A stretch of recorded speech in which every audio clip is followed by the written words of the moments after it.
期，越南、埃及、俄罗斯、塞尔维亚、柬埔寨等国相继宣布禁止大米、小米、葵花籽油等农产品的出口。但是中国人请别慌，更不必去囤粮，因为凡事天下粮仓。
工作了，看一下零工市场有没有招工的。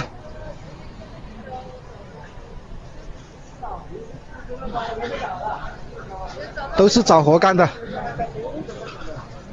这里还有警察在这里执勤。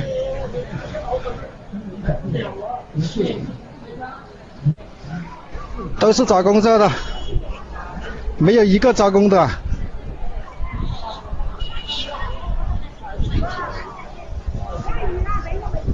今年第一次来这个零工市场。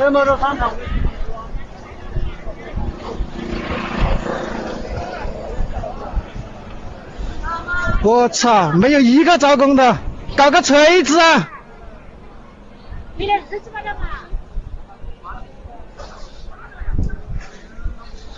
没有看到有一个老板招工啊，这老板去哪里了？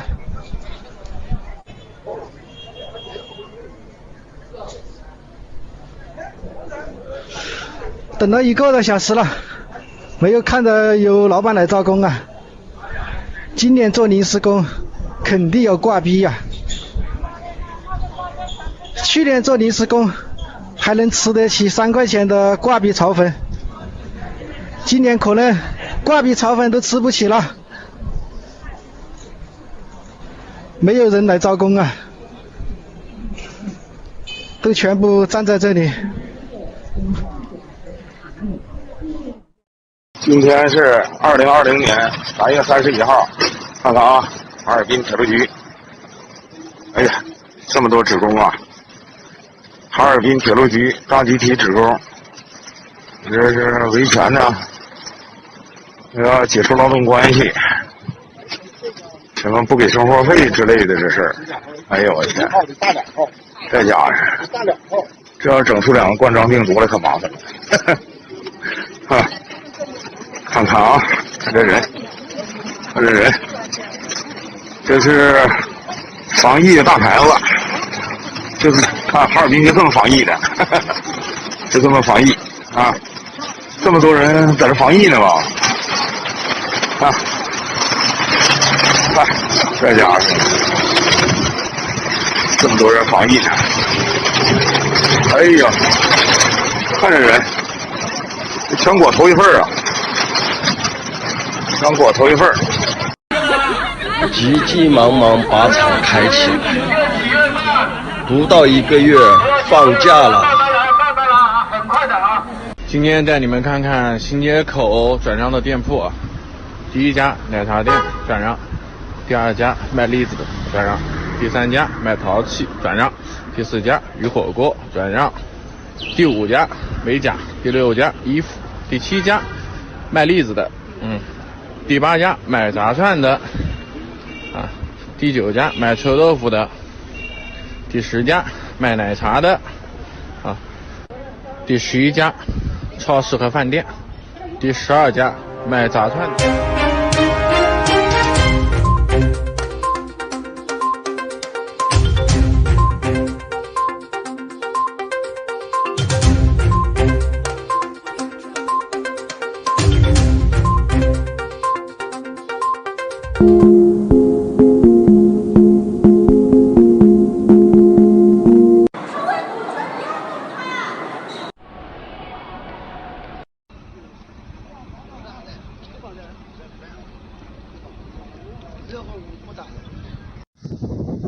我已经进屯子了。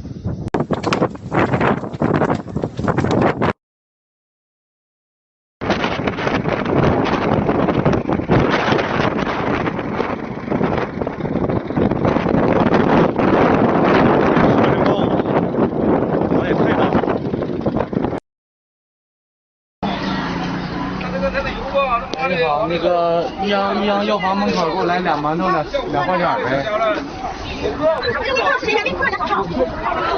买点菜太难了啊！看见没有，这牌子要吃啥？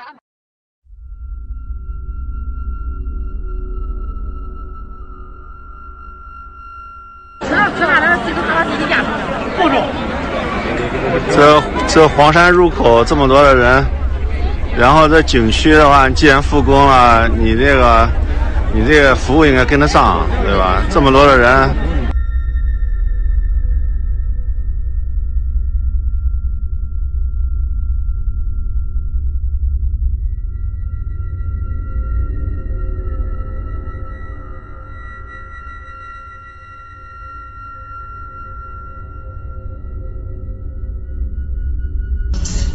看，全是当兵的啊，全是，这里边坐的全是当兵的。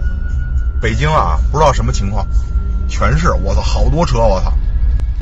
拥护习主席，拥护习主席，拥护党中央，拥护党中央，打击不平贪官，打击不平贪官，还我血汗钱，还我血汗钱，拥护习主席，拥护习主席，拥护党中央，拥护党中央，打击不平贪官，打击不平贪官，还我血汗钱，还我血汗钱。哎，不是领导别别别，不是领导别说，不是领导别别别，好，来别别，还钱，人民第一，人民第一，现在还钱，现在还钱，人民第一，人民第一，现在还钱。进京方向全部掉头，全部掉头，不让走，不让走。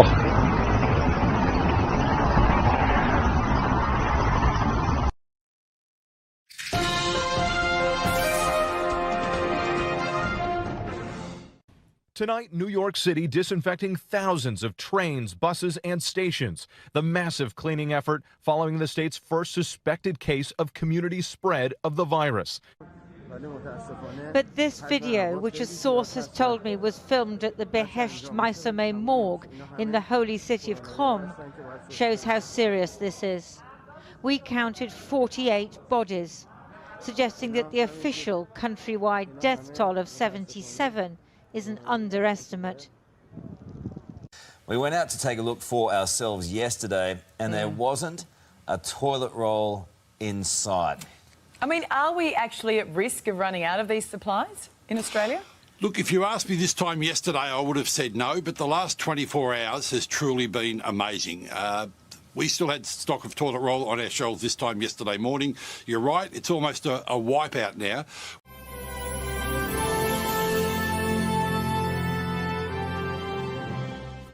This is at Fox News Alert, and overnight, apparently the President of the United States has invoked the Defense Production Act to get more of the N95 masks that are so desperately needed by our frontline responders from 3M.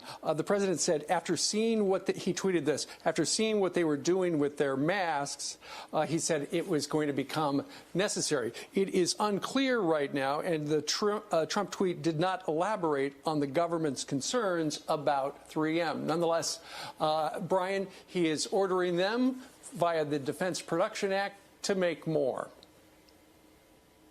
All right, Geraldo Rivera is here to comment on this. Geraldo, 3M, there's been rumors about what 3M was doing, not selling to us, their distributors going to the highest bidder. Now it looks like they basically confirmed it. What's your reaction?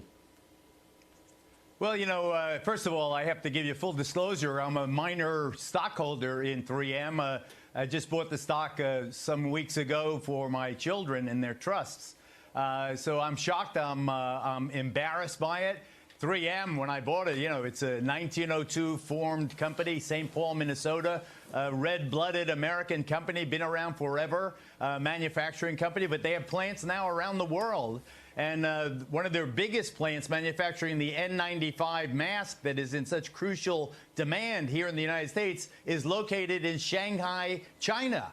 China says to 3M, you make them here, they stay here. We want them. You cannot export them. So 3M is caught between a rock and a hard place between President Trump and President Xi. Xi's saying no exports. Trump saying you're an American company, you know, sell your goods to America. This is a classic example of why we've become addicted to Chinese politics, Chinese manufacture. They are holding us hostage. Even an American company can't export its masks from their Chinese plant China. To the United States. China. It's outrageous.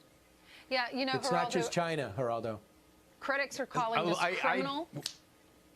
Critics are calling it criminal. Some of the brands that are under 3M, Scotch, Post-it, NextCare, brands we all use. And these N95 masks are in short supply. They're the gold standard. It's what's keeping many of our healthcare workers that are on the front lines alive. It's needed. We need them here in America, and they're made here in America. It doesn't matter how much money that another country will offer them, that they need to keep them here in America. Now, they do have a statement. Right. The full statement is on their Twitter page, but let me read a portion of it. It says, we look forward to working closely with the administration to implement yesterday's Defense Production Act order. We will continue to maximize the amount of respirators we can produce on behalf of U.S. healthcare workers, as we have every single day since the crisis began.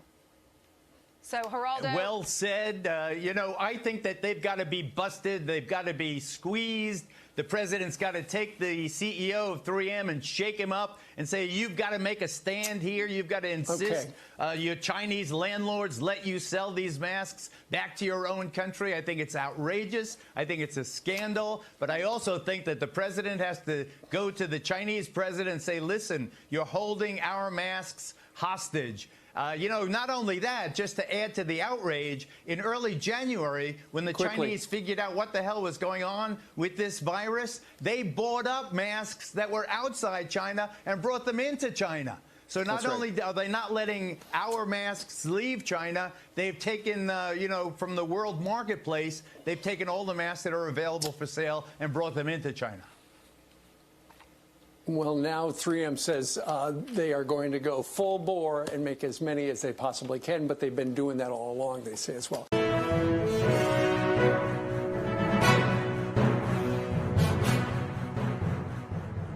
Saying the Chinese Communist Party, the leadership of the Chinese Communist Party, knowing that they had a big outbreak of a SARS-type epidemic in Wuhan and Hubei province, suppressed that information from the Chinese people overall, and then worked hand in glove sometime in early to mid-January with the World Health Organization. How do you back that up?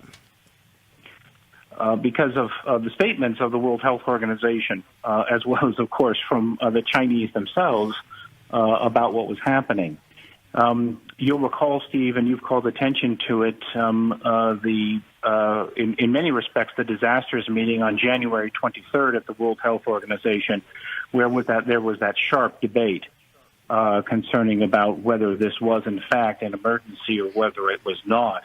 And the Director General, Tedros Adhanom, of course, came down on the Chinese side, working with Xi the message that the Chinese Communist Party wanted to advance, that in fact it was not an emergency, that everything was was under control, and in fact there didn't have to be any travel restrictions at the globally, obviously, or even within China, even while the Chinese were beginning to impose the lockdowns that you called attention to, of course, in January.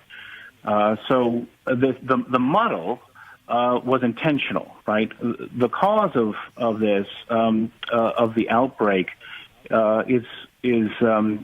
on the shoulders of the Chinese Communist Party and its leader Xi Jinping, as well as secondarily with the World Health Organization.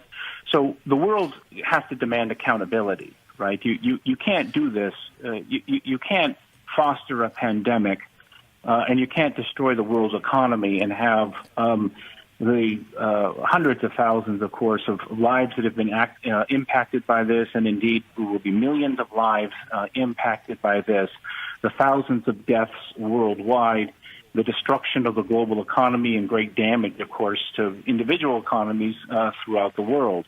There has to be accountability, which is why we ask, when did Xi Jinping know this, and why didn't he say anything about it, right? I mean, that China's responsible. If it were a normal state, right, if it were a normal great power, and if it were responsible, it would have shared information rather than suppressing it.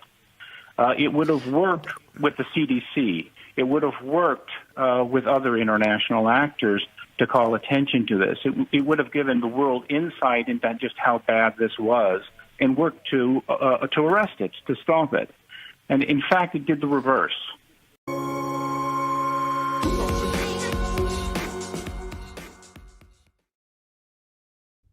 美国人死了5000人，未来会不会死5万人？按照总统的说法，可能是10万、20万，也可能200万。我可以告诉你，战友们，不要说死20万，12万美国人啊，中共那个青烟袅袅的炉子就不够用了，真的，只能是直接烧了。那9000万党员，聪明的人提前举白旗，或者在爆料革命这块登个记，或者到法治基金捐点钱，证明啊，我给所有的人，我这法治基金钱也不是捐给我的。如果9000万党员有一点有脑子，一定让家人给法治社会法治捐钱。就这一条证明，我支持中国拥有法治和信仰的自由。啊，这绝对是一个救生券。啊，大家不许走得开。9000万党员现在第二个招，想尽办法啊留点证据，就让我给大家推荐的啊这个摄影师一样的电影，就把那胶片留下来，你就可以获得新生，拯救全家呀。如果你现在方便是吧，抽烟的时候把烟头扔个正确的地方啊，你自己留下证据啊，霹雳火啊，你也有新生的机会呀，啊，这很重要。